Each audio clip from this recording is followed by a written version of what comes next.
Good afternoon, everyone. I want to talk to you about an experience that I had this week with my teenage daughter.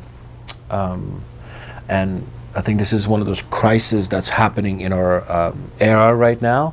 Not so much when I was younger, but I could see that in this age for right now. She's only 14, and we're in the car, and we went shopping, and there's a whole bunch of shopping bags in the back of the car.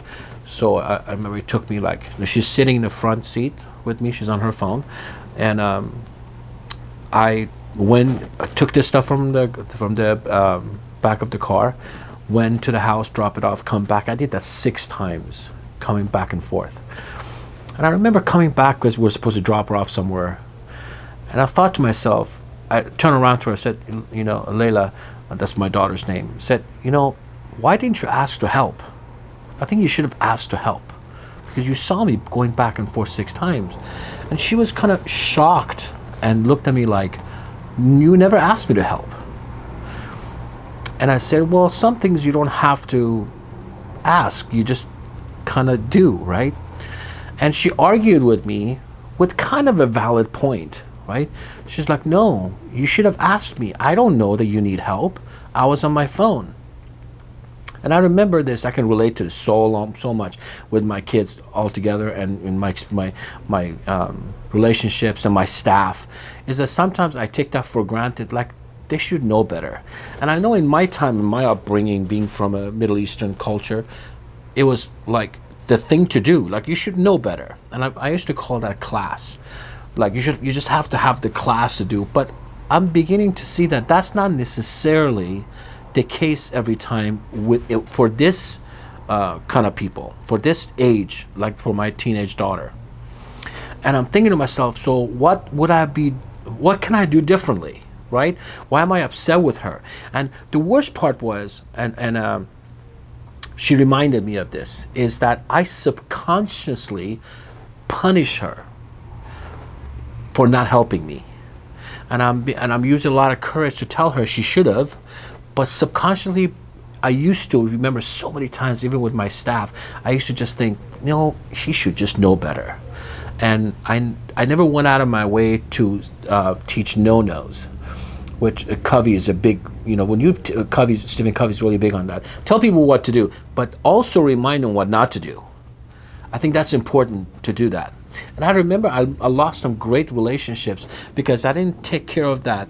I didn't go over the no-nos. And I wanted to make things clear up front. Then it reminded me of the concept of a pilot, that when a pilot takes off from LA to San Francisco, first of all, a pilot could care less if it's going to San Francisco or Hawaii. Pilots looked at the instrument, and the instrument is set to go to San Francisco. The pilot looks at the instrument, and knowing that the plane is off course over 90% of the time. That's a scary number. But pilot's job is, as soon as they see the plane go off, they kick it back in. It goes back in, kick it back in. And that's what the pilot's job is. So the pilot's job is not go to San Francisco or Hawaii, wherever. It's just trusting the instrument first. And once you have trust in it, then you look at the behavior and you try to push it back to where it's supposed to go. So I'm thinking to myself, God, where is that internal instrument for me, for my culture, for my school, for my family? And I lost that in a lot of ways with a lot of people. Broke some great relationships because I wasn't clear on that. So I think it's important as a school, but more as a person first, to have that.